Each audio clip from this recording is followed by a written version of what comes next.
दुख सुख अगर सुनाना है तो भगवान को सुनाओ। क्यों? बोले भगवान को सुनाओगे, गुरु गोविंद को सुनाओगे तो तुम्हारे दुख का निराकरण हो जाएगा।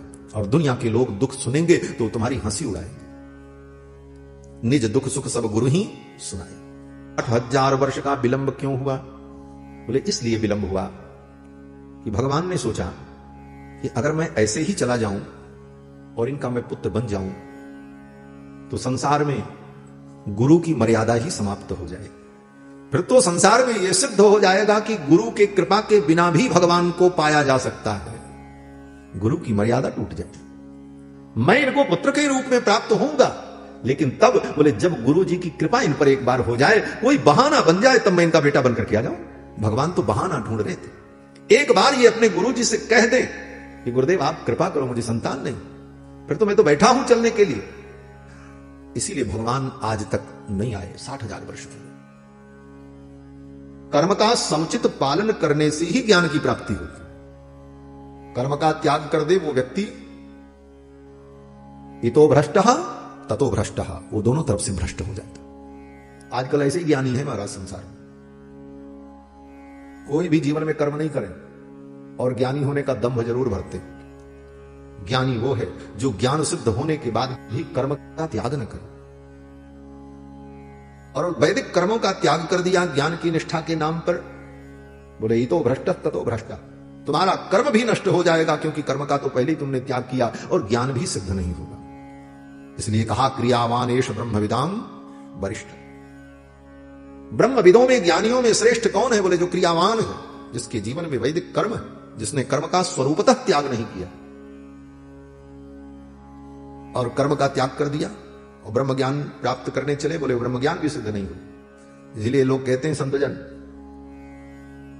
कि संध्या वंदन बेलायाम अहम मुक्तोस्मि मन्यसे। संध्या वंदन की बेला में और कर्म के पालन में तो कहते हो मैं तो मुक्त हूं, और अर्ध मोदक बेलायाम दंड मुद्यम में धावती, और लड्डू मिले माल मिले खाने के लिए तो दंड लेकर के गेरुआ वस्त्र पहन करके दौड़ो। बोले ऐसे ब्रह्म ज्ञान से किसी का कल्याण उल्याण नहीं होता। ब्रह्म ज्ञान में निपुण होने पर भी जीवन में कर्म का अभ्यास बना रहे, निष्काम भाव से कर्म जीवन में होता रहे, यह ज्ञान मार्ग। दशरथ जी महाराज कर्म की निष्ठा और ज्ञान की निष्ठा से संबंध, लेकिन इसके साथ साथ भगवान के भक्त भी हैं। धर्म धुरंधर गुणनिधि ज्ञानी हृदय भगति मति सारंग पानी। सारंग पानी भगवान के चरणों में इनकी भक्ति भी है, ज्ञान भी है, भक्ति भी है, कर्म भी है। कर्म ज्ञान भक्ति का समन्वय ही पूर्णता। ऐसे श्री दशरथ जी महाराज, लेकिन इनको कोई संतान नहीं। 60,000 वर्ष की आयु हो गई। 60,000 वर्ष की आयु हो गई और अभी तक संतान की प्राप्ति नहीं हुई। यहां पर एक अद्भुत प्रश्न है कि 60,000 वर्ष की आयु हो गई और इनको संतान की प्राप्ति नहीं हुई, तो अभी तक इन्होंने संतान प्राप्ति का कोई उपाय क्यों नहीं किया? किसी का ब्याह हो और ब्याह के बाद 2-4 वर्ष 5 वर्ष बीत जाए और बेटा बेटी न हो, बोले फिर चिंता शुरू हो जाती है। फिर पूजा पाठ, देवी देवता, गुरु गोविंद सबके चरणों में मत्था झुकने लगता, कहीं से आशीर्वाद मिल जाए। डॉक्टर दवाई दुआ सब होने लगती। लेकिन 60,000 वर्ष की अवस्था हो गई दशरथ जी की, लेकिन पुत्र प्राप्ति के लिए इन्होंने कोई अनुष्ठान नहीं किया, किसी से नहीं कहा। अगर कहीं कहा हो तो हमको बताओ। इसीलिए गोस्वामी जी ने वहां पर जो चौपाई लिखी, आज सुबह हम लोग पाठ कर रहे थे महाराष्ट्र के सानिध्य में, कि वहां पर गोस्वामी जी लिखते हैं कि एक बार भूपति मन माही भई गदानी मोरे सुतना। एक बार, पहली बार, इसके पहले कभी नहीं हुआ। कभी सोचा ही नहीं दशरथ जी ने कि हमको पुत्र नहीं है, बेटा नहीं। क्यों? बोले विवाह तो बहुत पहले हुआ, इतने 1000 वर्ष बीत गए और आज तक पुत्र प्राप्ति की इच्छा ही नहीं हुई। क्यों धैर्य पूर्वक बैठे रहे दशरथ जी महाराज? तो कहते हैं दशरथ जी महाराज को मालूम है कि भगवान ही मेरे बेटा बन करके आएंगे, और भगवान तो कभी झूठ बोलते नहीं, उन्होंने कहा है तो आएंगे। इस विश्वास से बैठे रहे और आज तक पुत्र की प्राप्ति के लिए कोई प्रयास नहीं किया। क्यों? बोले प्रातःकालीन पाठ में आपने अनुभव किया होगा कि स्वयंभू मनु और शत्रुपा ने जब तप किया तो तप करके भगवान को प्रसन्न करके यही वरदान मांगा कि चाहूं तुम ही समान सुत प्रभुसन कवन दुराव। तो भगवान ने कहा ठीक है, मैं बेटा बन करके आऊंगा, आप सरिस खोजऊं कहां जाई, नृप तव तनय होब मैं आई। मैं आपका बेटा बनकर के आऊंगा, आप निश्चिंत हो जाओ। तो दशरथ जी महाराज निश्चिंत है, भगवान मेरे पुत्र बनकर के आएंगे। उनकी वाणी कभी अलीक नहीं हो सकती, उन्होंने आने को कहा है तो वो आएंगे। इस भरोसे दशरथ जी बैठे, आज तक कोई प्रयास नहीं किया। और दूसरा कारण, बोले भगवान के भरोसे ये बैठे तो हैं, तो फिर भगवान को आना चाहिए था, भगवान अभी तक आए क्यों नहीं? अब भगवान के ऊपर प्रश्न होगा, जब वचन दिया था तो भगवान को आना चाहिए, भगवान क्यों नहीं अभी तक आए? और दशरथ जी को अभी तक पुत्र की प्राप्ति क्यों नहीं हुई? बोले पुत्र की प्राप्ति इसलिए भी नहीं हुई कि दशरथ जी महाराज बहुत बड़े पुण्यात्मा हैं। पुत्र न प्राप्त होने में अभी तक इनको संतान की प्राप्ति नहीं हुई, इसमें एक कारण इनका पुण्य भी है। पुण्य क्यों है? ये तो हमने आज तक सुना था कि पाप के कारण, दोष के कारण संतान की प्राप्ति नहीं होती, और दशरथ जी को पुण्य के कारण पुत्र की प्राप्ति नहीं हुई। क्यों? बोले दशरथ जी महाराज इतने बड़े पुण्यात्मा हैं कि ऐसे पुण्यात्मा का पुत्र बनने की योग्यता ब्रह्मांड के किसी जीव में थी ही नहीं कि कोई उनका पुत्र बन सके। किसी पुण्यात्मा के घर में पुत्र बनकर के आने की योग्यता भी तो किसी में हो। ऐसे पवित्र कुल में साधारण लोग नहीं पैदा होते महाराज। सुचि नाम श्रीमताम गेहे योग भ्रष्टो विजायते। ऐसे पवित्र कुल में तो कोई योगी, कोई महापुरुष पैदा होता। ब्रह्मा जी ने देखा पूरे ब्रह्मांड में अनंत अनंत जीवों में किसी जीव के अंदर ऐसा पुण्य संचय नहीं था जो दशरथ जी का पुत्र बनने की योग्यता रखता। इसलिए ब्रह्मा जी खोजते खोजते थक गए, कोई पुण्यात्मा जीव मिला नहीं जिसको दशरथ जी का बेटा बना करके ब्रह्मा। बोले तो फिर दशरथ जी ने गुरु जी से कहा क्यों नहीं? गुरुदेव वशिष्ठ तो रोज मिलते थे, दरबार में ही वशिष्ठ जी रहते थे, कभी भी वशिष्ठ जी से कह सकते थे दशरथ जी महाराज गुरुदेव आप त्रिकालज्ञ हैं, सर्वज्ञ हैं, और आपकी संकल्प शक्ति से सब कुछ संभव है, आप कृपा करो मुझे संतान की प्राप्ति हो। लेकिन कभी दशरथ जी महाराज ने गुरुदेव से कहा ही नहीं। और जब तक कोई अपने से न कहे और जिज्ञासा न करे तब तक उसके कल्याण का उपाय बताना भी नहीं चाहिए। हाँ, नियम। श्री मनु जी महाराज मनुस्मृति में कहते हैं, ना पृष्ठः कस्यचिन् ब्रूयान् न चान्यायेन पृक्षतः जानन् अपि मेधावी जड़वल लोक आचरेत्। मनु जी महाराज कहते हैं कि ना पृष्ठः कस्यचिन् ब्रूयान्, जब तक कोई तुमसे पूछे ना तब तक मत बताओ, चुपचाप बैठे रहो। वशिष्ठ जी सब कुछ जानते, लेकिन दशरथ जी ने पूछा नहीं तो वशिष्ठ जी ने कहा नहीं। इसीलिए भगवान शंकर तो अनादिकाल से भगवान के कथा के मर्मज्ञ हैं, और पार्वती जी, बोले पार्वती जी भगवान की सनातन प्रिया हैं, लेकिन भगवान शंकर ने पार्वती जी को तब तक कथा नहीं सुनाई जब तक पार्वती जी ने पूछा नहीं। पूछे हो रघुपति कथा प्रसंगा सकल लोक जग पावनी गंगा, तब सुनाई। सुखदेव जी महाराज ने भी राजा परीक्षित को कथा तब सुनाई जब परीक्षित ने पूछा, अतः पृच्छामि संसिद्धिम योगिनाम परमं गुरु। हे योगियों के परम गुरु, मैं आपसे पूछता हूं, पुरुषस्य यत् कार्यं म्रियमाणस्य सर्वथा, एक सर्वथा म्रियमाण प्राणी को क्या करना चाहिए, यह प्रश्न किया। तब सुखदेव जी ने सुनाया। दशरथ जी महाराज ने कभी पूछा ही नहीं, तो गुरुदेव वशिष्ठ ने कोई उत्तर नहीं दिया। वशिष्ठ जी भी ऐसे ही रहे, चलता रहा, 60,000 वर्ष बीत गए। एक दिन मां अरुंधति ने गुरुदेव वशिष्ठ से कहा, मुनिवर आपके जैसे विद्वान तपस्वी सर्वज्ञ आचार्य को प्राप्त करके, गुरु को प्राप्त करके आज तक महाराज दशरथ को पुत्र सुख की प्राप्ति नहीं, क्या आपकी कृपा में कोई कमी रह गई, आपके अनुग्रह में कोई कमी रह गई? तो गुरुदेव वशिष्ठ मुस्कुराने लगे और गुरुदेव वशिष्ठ ने कहा, देवी मेरी कृपा में, मेरे अनुग्रह में कोई कमी नहीं, और महाराज दशरथ को लाल की प्राप्ति तो होगी, लेकिन लाल की प्राप्ति की लालसा तो उनके मन में उत्पन्न हो। लाल जी तो आने के लिए तैयार बैठे हैं, लेकिन लालसा तो उत्पन्न हो।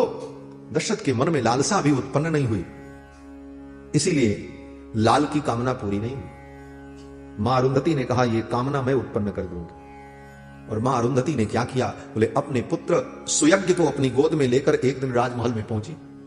वशिष्ठ जी के पुत्र श्री सुयज्ञ जी महाराज भगवान के बाल सखा हैं। श्री सुयज्ञ जी महाराज को गोद में लेकर के अरुंधति देवी पहुंची, और दशरथ जी महाराज बैठे थे, महारानी कौशल्या बैठी थी, कैकेयी सुमित्रा बैठी थी। अचानक श्री सुयज्ञ जी महाराज रोने लगे।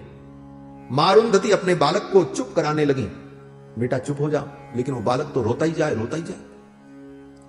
दशरथ जी ने पूछा, मां ये बालक क्यों रो रहा है, क्या कारण है? तो मां अरुंधति ने दशरथ जी की ओर देखा, कहा, राजन सच सच बता दूं? दशरथ जी ने कहा, हां मां आप सत्य कहो, ये बालक क्यों रो रहा है? मां अरुंधति ने कहा, महाराज ये आपको देख करके रो रहा है। हां आपको देख करके रो रहा है। दशरथ जी ने कहा, मुझे देख करके क्यों रो रहा है? मां अरुंधति कहती है, ये आपको देख करके रो करके ये पूछना चाहता है कि आप तो मेरे पिताजी के जजमान हो, मेरा जजमान कौन होगा? आगे पीढ़ी में तो कोई दिखता ही नहीं, मैं किसका पुरोहित बनूंगा, इस कुल का संवर्धन करने वाला आगे कौन होगा? यह सोच करके ये रो रहा है। दशरथ जी महाराज को झटका लग गया, मेरे बाद क्या होगा, मेरे कुल की परंपरा का निर्वाह कौन करेगा, मेरे पितरों का पूजन कौन करेगा, ये वंश की वृद्धि कैसे होगी? ये सब सोचकर दशरथ जी महाराज ने विचार किया, आप आज ही गुरु जी के पास चलेंगे और चल करके गुरुदेव से निवेदन करेंगे, महाराज कोई उपाय करो, मुझे संतान की प्राप्ति हो।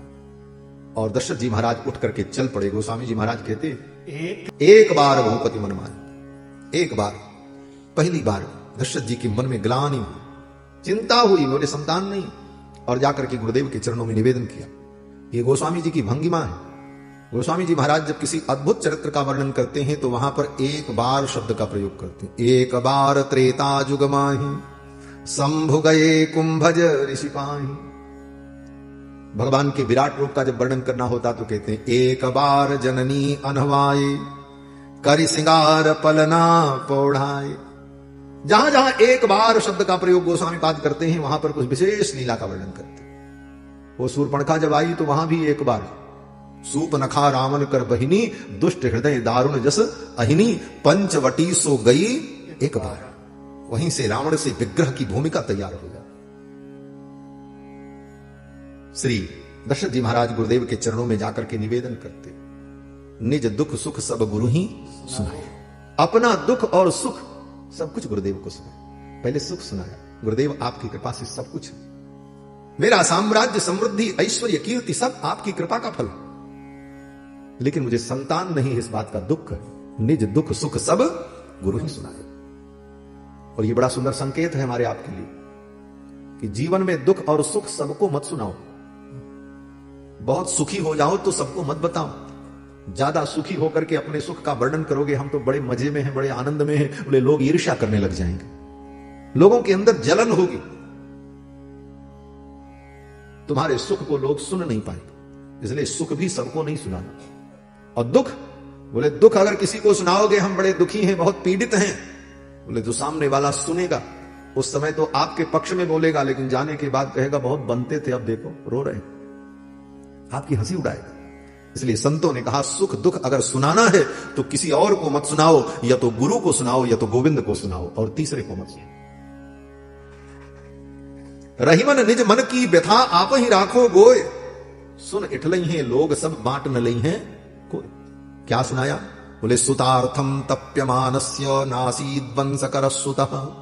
दशरथ जी कहते हैं, हे गुरुदेव, सुतार्थम तप्यमानस्य नासीद वंशकर सुतः, मेरे वंश की वृद्धि करने वाला कोई पुत्र नहीं, आप कृपा करो। मम लालप्यमानस्य सुतार्थम नास्ति वै सुखम, मेरे जीवन में सब सुख है, लेकिन अगर कोई दुख है तो एक दुख है। क्या दुख है? कि मम लालप्यमानस्य सुतार्थम नास्ति वै सुखम, पुत्र का सुख नहीं। मेरे मन में भी होता, मेरा बेटा होता, मैं अपने बेटे को अपने गोद में लेकर हृदय से लगाता, उसका लाड करता, उसका दुलार करता। लालप्यमानस्य सुतार्थम नास्ति वै सुखम, यह सुख मुझे नहीं मिला, यही दुख है। हे गुरुदेव आप कृपा करो। और इतना कहते हुए दशरथ जी ने अपने तरफ से एक बात कही, जो यहां पर वर्णन है वाल्मीकि रामायण, मानस रामायण में उसका वर्णन नहीं। यहां पर श्री दशरथ जी महाराज स्वयं गुरुदेव भगवान से कहते हैं, गुरुदेव मेरे मन में एक बात आई। क्या? बोले सुतार्थम बाजी मेधे न किमर्थम न यजाम्य हम, क्यों न मैं पुत्र की प्राप्ति के लिए अश्वमेध यज्ञ करूं। ये मेरे मन में आ रहा है बार बार, मेरा मन कह रहा है कि मैं अश्वमेध यज्ञ करूं पुत्र की प्राप्ति के लिए, आपकी क्या अनुमति? सुतार्थम बाजी मेधे न किमर्थम न यजाम्य हम। तो महर्षि वशिष्ठ ने कहा, राजन आपने ठीक कहा, पुत्र प्राप्ति के लिए आप यज्ञ करो और निश्चित आपकी कामना पूरी होगी, गुरुदेव भगवान ने, गुरुदेव वशिष्ठ ने कहा कि आप धैर्य धारण करो, धरहु धीर हुई हैं सुत चारी। ये सुत चारी क्यों होंगे? बोले चौथी अवस्था आ गई इसलिए 4 बेटे होंगे। देर आए दुरुस्त आए, देर तो हुई लेकिन अब एक नहीं, अब तो 4 बेटे आपको होंगे। हाँ, धरहु धीर हुई हैं सुत चारी। और कैसे बेटे होंगे? बोले ऐरे गहरे नथु खैरे नहीं होंगे। त्रिभुवन विदित भगत भयहारी, तीनों लोकों में इनका यश हो, सर्वत्र इनकी कीर्ति हो गई, ऐसे पुत्र की प्राप्ति। अब तो दशरथ जी महाराज बड़े प्रसन्न हुए। बोले महाराज यज्ञ कैसे होगा? आपको निर्देश करना पड़ेगा। फिर तो बड़े बड़े विद्वान बुलाए गए। सुयज्ञम वामदेवम च जाबाली मथ काश्यपम। सुयज्ञ जी महाराज, जाबाली, कश्यप, ये बड़े बड़े मुनि महात्मा बुलाए गए। पुरोहितम वसिष्ठम च ये चाप्यन्ने द्विजोत्तमाः, और बड़े बड़े विद्वान ब्राह्मणों का आवाहन हुआ, सब लोग आए। दशरथ जी महाराज ने गुरुदेव के चरणों में प्रणाम किया और कहा, गुरुदेव आपके निर्देश में यज्ञ हो, यज्ञ में किसी भी प्रकार की कोई कमी न होने पावे। क्यों?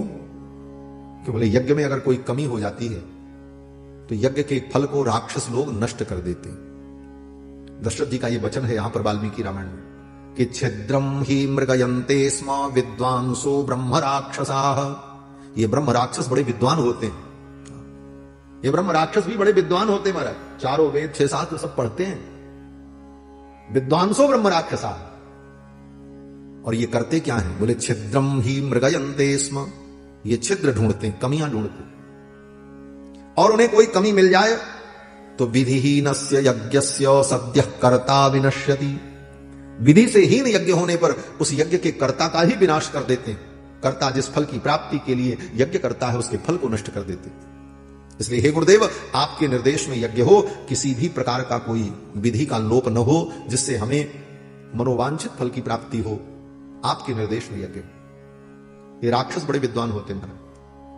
हमारे पूज्य गुरुदेव भगवान कहते थे आप यज्ञ करो, कोई भी अनुष्ठान पूजा करो तो देवता को तो बुलाना पड़ता है। गंगणपतये नमः गणपतिम आवाहयामि स्थापयामि, तब गणेश जी आएंगे। गौर्यै नमः गौरीम आवाहयामि। लेकिन ये राक्षस, बोले राक्षसों को बुलाना नहीं पड़ता, ये बिना बुलाए आ जाते, ये पहले से आ जाते। कैसे? बोले जैसे कहीं भंडारा हो, बहुत बड़ा भोजन का भंडारा हो, भोजन बनने लग जाए तो भंडारे का निमंत्रण जिसको दिया गया वो तो बाद में आएंगे जब दिन तैयार होगा, लेकिन भोजन बनते समय उसकी महक देख करके कुत्ते पहले ही चले आते, सो करके आ जाते, बोले कुछ बन रहा, खाने को मिलेगा। तो देवता को तो बुलाना पड़ता, लेकिन राक्षस तो बिना बुलाए आ जाते महाराज। और आते किस लिए हैं? बोले यज्ञ की कमी ढूंढने के लिए। कहीं कमी मिल जाए, कोई छिद्र मिल जाए तो मैं इस फल को नष्ट कर दूं। और विधि कर्मकांड में यही एक अद्भुत बात होती है। कर्मकांड में अगर विधि का लोप हो गया तो फल विपरीत हो जाता है। इसलिए कर्मकांड में, यज्ञ यागादि कर्म में विधि का संपूर्ण पालन करने का प्रयास करना चाहिए। कोशिश करनी चाहिए कि संपूर्ण विधि का पालन हो। और कहीं अगर कोई विधि छूट गई भूल चूक से तो अंत में इसीलिए प्रार्थना की जाती है यशस्मृत्याचना मोक्त्या तपो यज्ञ क्रियादिषु न्यूनम संपूर्णताम याति सद्यो वंदे तमच्युतम। भगवान अच्युत को हम प्रणाम करते हैं जिससे हमारे कर्म की न्यूनता पूर्णता में परिणत हो जाए। क्यों? बोले विधि से हीन कर्म होगा तो फल विपरीत हो जाएगा। भागवत में कथा है, त्वष्टा महर्षि ने यज्ञ किया, संकल्प किया इंद्र शत्रु का प्रादुर्भाव हो जो इंद्र को मार दे, लेकिन मंत्र का उच्चारण करते समय एक स्वर बदल गया। एक स्वर की अशुद्धि का परिणाम यह हुआ कि वृत्रासुर पैदा तो हुआ लेकिन इंद्र को नहीं मार पाया, इंद्र ने ही वृत्रासुर को मार दिया। महर्षि पतंजलि अपने भाष्य में इसको उद्धृत करते हैं कि स्वरतो वर्णतो मिथ्या प्रयुक्तो न तमर्थमाह सवाग वज्रो जजमानम हिनस्ति यथेन्द्र शत्रु स्वरतो पराधा। एक स्वर के अपराध के कारण इंद्र शत्रु वृत्रासुर मारा गया। कहीं भी यज्ञ में विधि का लोप हो जाए तो फल विपरीत हो जाता। महाराज श्री दशरथ के कुल में एक राजा हुए बहुत पहले, जिनका नाम महाराज युवनाश्व था। बड़े प्रतापी राजा थे। पुत्र की प्राप्ति के लिए उन्होंने यज्ञ किया और यज्ञ मंडप में शयन कर रहे थे। और नियम था कि यज्ञ मंडप में रात्रि में शयन करते समय अगर प्यास लगे तो बाहर का पानी नहीं पीना है, वहीं पर एक कलश में जल रखा जाता था पीने के लिए। महाराज युवनाश्व को रात्रि में प्यास लगी और जिस कलश का जल पीना चाहिए था उस कलश का जल न पी करके उसी कलश के बगल में एक दूसरा कलश रखा था जिसका नाम था वस्तीवरी। वस्तीवरी नाम के कलश का जल उठा करके पी लिया। परिणाम क्या हुआ? बोले जो संतान उनकी पत्नी के गर्भ में आना चाहिए था वो उनकी गर्भ में आ गए। महाराज योनास्व ही गर्भ से युक्त हो गए। अब तो हाहाकार मच गया। पुरोहितों ने कहा, आचार्यों ने कहा, महाराज आपने कुछ गड़बड़ किया। बोले क्या गड़बड़ किया? बोले कोई विधि का लोप हुआ है, इसलिए फल विपरीत हुआ। जिस बालक को, जिस जीव को पुत्र के रूप में आपकी पत्नी के गर्भ में आना चाहिए था वो आपके गर्भ में। अब तो महाराज योनाश्व बड़े चिंतित हुए, अब क्या करें? तब ऋषियों ने महाराज योनाश्व के पेट को चीर करके उस बालक को निकाला। अब समस्या हुई, इस बालक को दूध कौन पिलावे, कौन इसका पालन करे? उसी समय इंद्र आए और इंद्र ने कहा, मेरी उंगली में अमृत का निवास है, मैं अपनी उंगली इसको चटा देता हूं, ये बड़ा हो जाएगा। देवराज इंद्र ने अपनी उंगली उस बालक के मुख में रखी और इंद्र ने कहा, माम धास्यति, ये मेरी उंगली को पी करके बड़ा हो जाएगा। इसलिए उस बालक का नाम मानधाता हुआ। वही महाराज मानधाता रघुकुल के राजा हैं, जो अपने पिता के गर्भ से पैदा। विधि का लोप होने पर फल विपरीत हो जाता है। विधिहीनस्य यज्ञस्य सद्यः कर्ता विनश्यति। दशरथ जी कहते, महाराज विधि में कोई कमी न होने पाए, तभी हमारे मनोवांछित फल की प्राप्ति होगी। और ये राक्षस तो बड़े चतुर हैं। छद्रम ही मृगयन्ते स्म विद्वांसो ब्रह्म राक्षसा। ये ब्रह्म राक्षस है और ये बड़े विद्वान है। विद्वान होना मतलब साक्षर होना। हमारे गुरुदेव का ये शब्द है, उनके भाव है कि विद्वान होने का मतलब साक्षर होना। और साक्षर होकर के व्यक्ति अगर विपरीत आचरण करे तो क्या होगा? बोले राक्षस हो जाएगा। साक्षर का उल्टा क्या होता है? राक्षस ही होता है। विद्वांसो ब्रह्म राक्षसा। इसलिए विद्वान होना बहुत बड़ी बात नहीं है, विद्वान होने के साथ सरस और विनम्र होना बहुत बड़ी बात है। विनम्रता और सरसता नहीं आई तो वह विद्वान राक्षस हो जाता है। विद्वान का मतलब क्या है? बोले जो दूसरे की कमियों को दूर कर दे। विद्वान होने का मतलब है कि सामने वाले के अंदर कमी है तो उसकी कमी को दूर करके उसे पूर्ण कर दे, वो विद्वान। और जो केवल जीवन भर दूसरों की कमियां ही देखता रहे वो कौन है? बोले वो राक्षस। विद्वांसो ब्रह्म राक्षसा। वे विद्वान जो केवल दूसरों की कमियों को देखकर उन्हें अपमानित करते रहते हैं, अपनी विद्या और वैदुष्य के बल पर अभिमान के कारण वो कौन है? बोले वो राक्षस के समान है, क्योंकि उनको केवल कमियां ही दिखती। छद्रम ही मृगयन्ते स्म विद्वांसो ब्रह्म राक्षसा। दशरथ जी ने कहा, गुरुदेव किसी भी प्रकार की कोई कमी न हो और यज्ञ पूर्ण हो। गुरुदेव वशिष्ठ ने निर्देश दिया। सरजू जी के उत्तर तट पर यज्ञशाला का निर्माण हुआ। सरज्वाश्चोत्तरे तीरे यज्ञ भूमिर्विधीयताम। अयोध्या में यज्ञ नहीं हुआ, अयोध्या से बाहर सरयू जी के उस पार उत्तर की तरफ मनोरमा नाम की एक नदी है। उसी मनोरमा नदी के तट पर सरयू और मनोरमा के मध्य का जो भूभाग था वहीं पर अश्वमेध यज्ञ का आयोजन हुआ। और इसकी तैयारी जब होने लगी तो सुमंत्र जी महाराज, जो दशरथ जी के महाआमात्य हैं, सुमंत्र जी वहीं बगल पर खड़े थे। सुमंत्र जी ने दशरथ जी को किनारे बुलाया और कहा, महाराज एक बात मैं कहना चाहता हूं। क्या बात? सुमंत्र जी ने कहा, राजन आज मुझे एक घटना याद आ गई। बोले क्या घटना? सुमंत्र जी कहते, राजन आज से बहुत वर्ष पूर्व मुनियों की सभा में आपको लेकर के एक चर्चा हुई थी और सभी मुनि महात्मा चर्चा कर रहे थे कि दशरथ जी को पुत्र की प्राप्ति कब होगी। यह चर्चा एक बार मुनियों की सभा में हुई थी और उस सभा में भगवान सनत कुमार बैठे हुए थे। तो भगवान सनत कुमार ने कहा कि जब राजा दशरथ के मन में अश्वमेध यज्ञ करने की इच्छा उत्पन्न होगी तो समझ लेना पुत्र प्राप्ति का समय आ गया। सनत कुमारो भगवान पूर्वम कथितवान कथाम।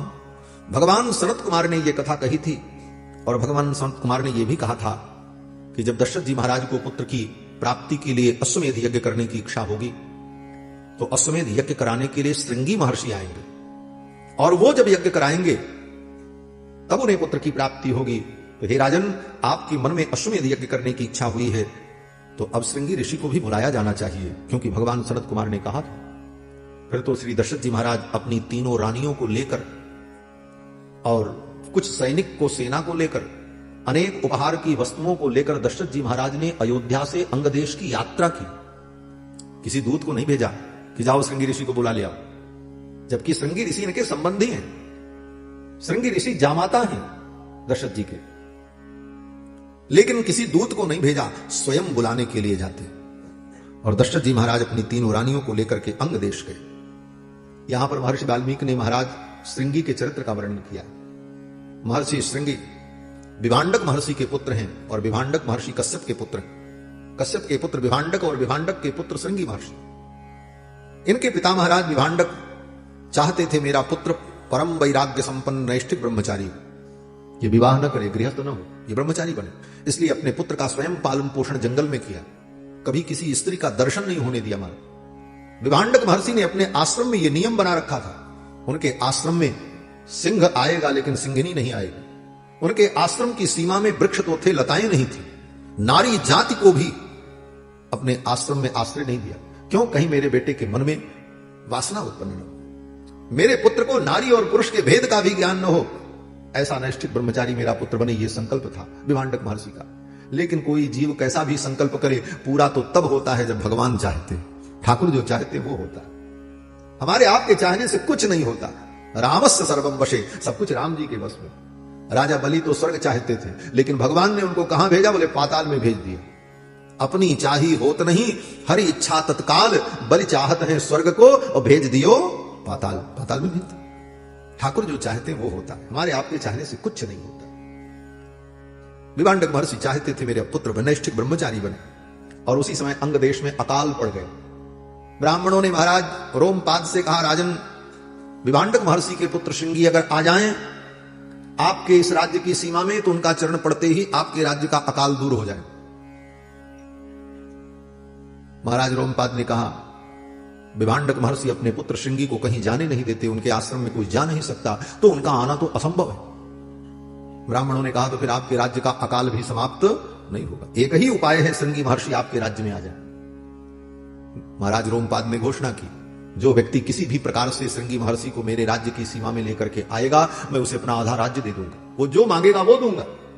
कोई तैयार नहीं हुआ, गणिकाएं तैयार हो गई। नर्तकियों ने, गणिकाओं ने कहा, महाराज ये कार्य मैं करूंगी, लोक मंगल के लिए, लोक कल्याण के लिए। और गणिकाएं सुंदर नाव तैयार करके उस नाव में विभिन्न प्रकार की भोजन सामग्रियों को और फलों को, मिठाइयों को रखकर नदी के मार्ग से धीरे धीरे चलकर उस स्थान पर पहुंच गई जहां पर श्रृंगी महर्षि का आश्रम था। विभांडक महर्षि दूर दूर से उन्होंने पता लगाया कि विभांडक महर्षि आश्रम के बाहर कब जाते हैं।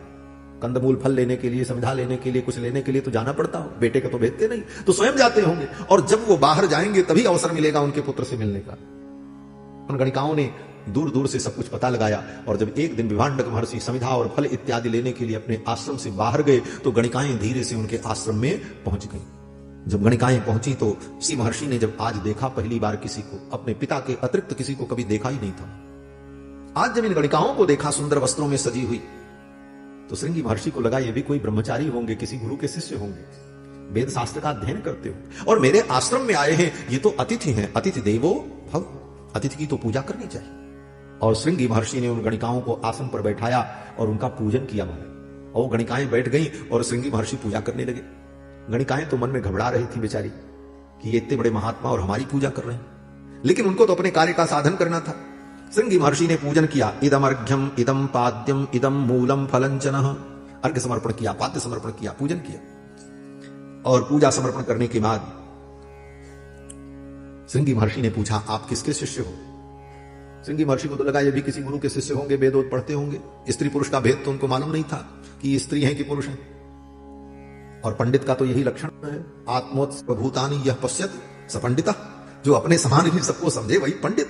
तो श्रृंगी महर्षि भी तो ऐसे ही थे। श्रृंगी महर्षि ने कहा, आप किन गुरु के शिष्य हैं? तो गणिकाएं क्या बताती?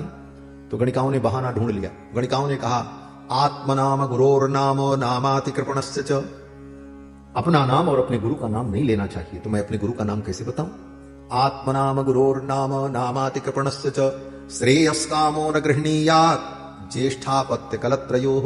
मनु जी महाराज मनुस्मृति में कहते हैं कि अपना नाम और अपने गुरु का नाम और अपने ज्येष्ठ पुत्र का नाम और अपनी पत्नी का नाम और पत्नी को अपने पति का नाम नहीं लेना चाहिए। श्रेयस कामो न गृह्णीयात्। गणिकाओं ने कहा, मैं कैसे नाम लूं अपने गुरु का? बोले, अच्छा कोई बात नहीं, तो ये बताओ आप कौन से वेद को पढ़ती हो? ओ, आप कौन से वेद को पढ़ते हो?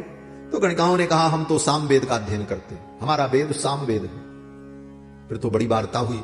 फिर उन गणिकाओं ने सुंदर सुंदर मिठाइयां खिलाई महाराज श्रृंगी महर्षि को, रसगुल्ला दिया, कहा खाओ।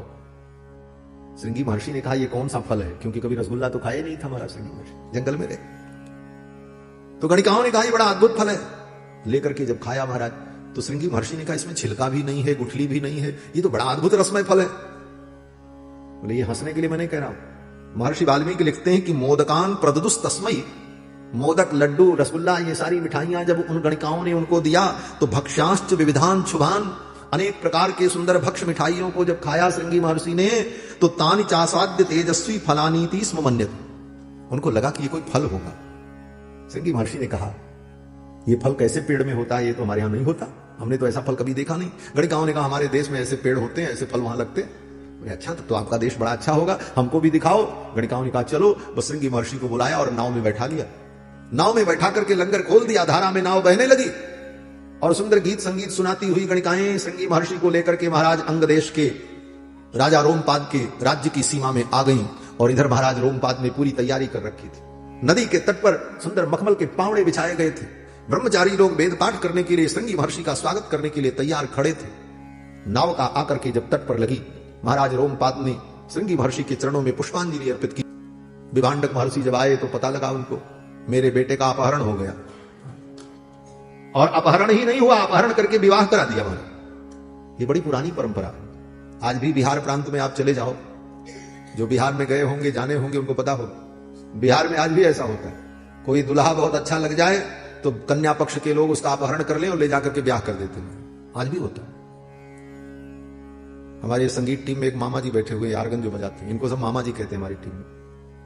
क्यों? बोले ये मिथिला के हैं, इनका भी ब्याह ऐसे हुआ था, ये बताते सब उठा ले गए। सही बात है, हंसने के लिए नहीं कह रहे हैं। तो अपहरण कर लिया महाराज, ब्याह कर दिया। विभांडक महर्षि ने देखा, बड़े क्रोधित हुए, बोले अब चल करके शाप दे देंगे। सब डरे हुए थे, विभांडक महर्षि शाप देंगे तब तो सब गड़बड़ हो जाए। ब्राह्मणों से युक्ति पूछी, कोई उपाय बताओ विभांडक महर्षि के क्रोध से बचने का उपाय क्या? महर्षियों ने कहा बरवधू को सजा करके श्रृंगार करके इनको तैयार रखो, विभांडक महर्षि आवे तो दोनों को चरणों में प्रणाम करा देना। विभांडक महर्षि बड़े क्रोध में आए, आज मैं राजा को शाप दे दूंगा।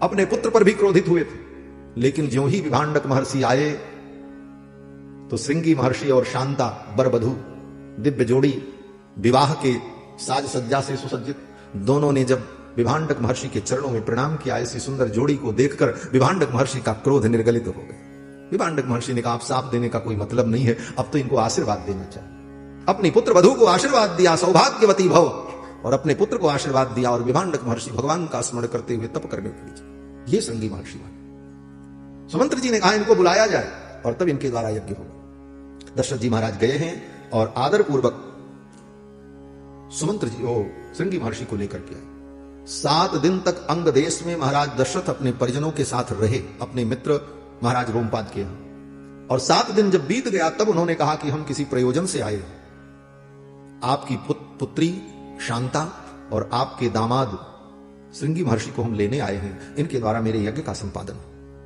आदर पूर्वक महाराज रोमपाद ने अपनी बेटी और अपने जामाता को विदा किया है।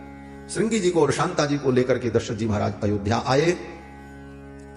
और श्रृंगी महर्षि के आने के कई दिन बाद, महीनों बाद यज्ञ प्रारंभ हुआ।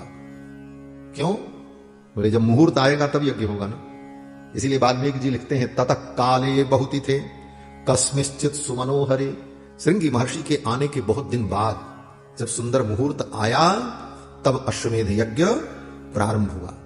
बसंते समनुप्राप्ते, बसंत ऋतु आई और बसंत ऋतु में अश्वमेध यज्ञ प्रारंभ हुआ और 1 वर्ष तक अश्वमेध यज्ञ चला।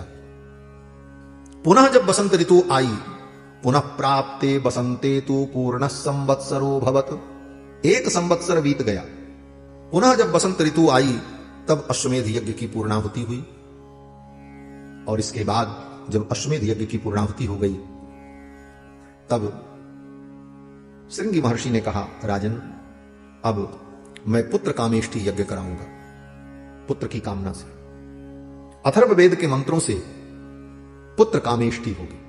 और यह यज्ञ 1 दिन का था। 1 वर्ष का अश्वमेध यज्ञ पहले संपन्न हुआ, फिर पुत्र की कामना के लिए पुत्र कामेष्टि यज्ञ हुआ, जो 1 दिन का यज्ञ था, मात्र 2.5 घंटे का यज्ञ, 3 घंटे का यज्ञ। अथर्ववेद के मंत्रों से पुत्र कामेष्टि कराने की तैयारी हुई। श्रृंगी महर्षि सारी तैयारी करते हैं, यज्ञ प्रारंभ हुआ। इतनी सारी कथा को गोस्वामी तुलसीदास जी ने 2 चौपाइयों में समेटा है। ये इनकी अद्भुत कला है। श्रृंगी ऋषि वशिष्ठ बुलावा, पुत्र काम शुभ यज्ञ करा। अब यज्ञ जब प्रारंभ हुआ तो यज्ञ में भाग ग्रहण करने के लिए देवता लोग आए।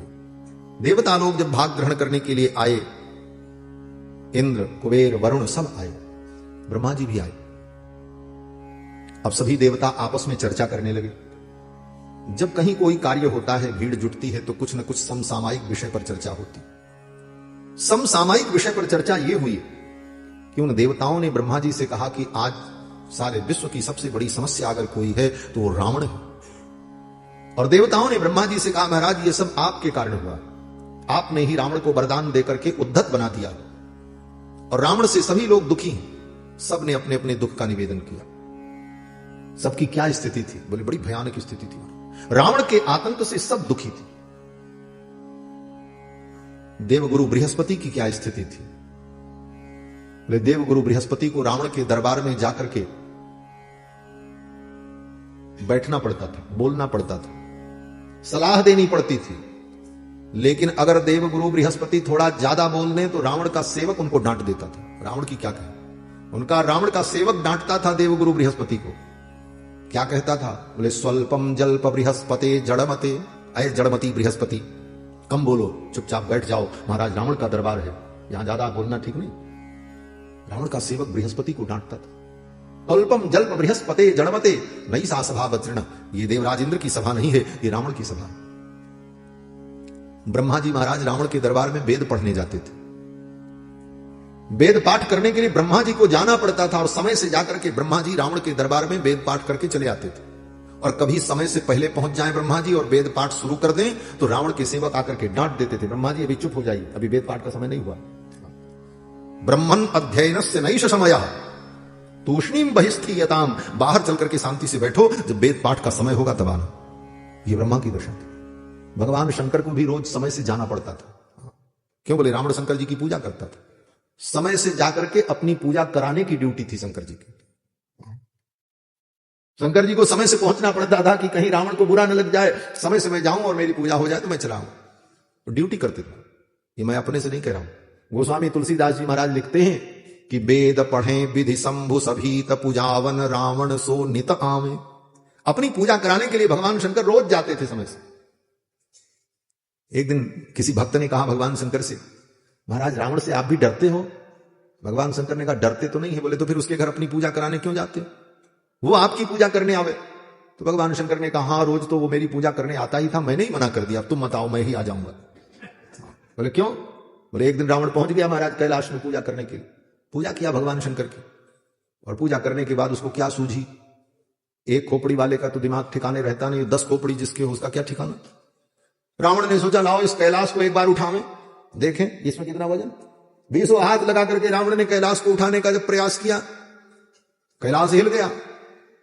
पार्वती जी भगवान शंकर के गोद में बैठी थी, वो भी हिलने लगी। तो पार्वती जी ने भगवान शंकर से कहा भोलेनाथ ये क्या हो रहा, भूकंप आ गया?